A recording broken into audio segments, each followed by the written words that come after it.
கர்த்தருடைய பரிசுத்த நாமத்துக்கு ஸ்தோத்திரம். கர்த்தர் நல்லவர். 1 பேதுரு 3ஆம் அதிகாரம் 12ஆம் வசனம். இயேசுவின் நாமம் மட்டுமே மகிமைப்படுவதாக.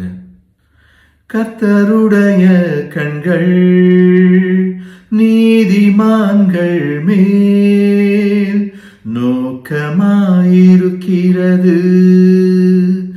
அவருடைய செவிகள் அவர்கள் வேண்டுதலுக்கு கவனமாயிருக்கிறது. தீமை செய்கிறவர்களுக்கோ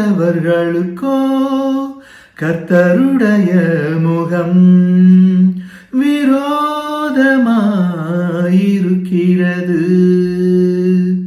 கர்த்தருடைய கண்கள் நீதிமான்கள் மேல் நோக்கமாயிருக்கிறது,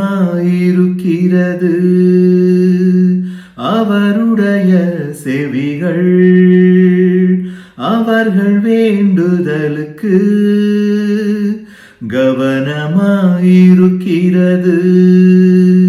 தீமை செய்கிறவர்களுக்கோ கர்த்தருடைய முகம் விரோதமாயிருக்கிறது.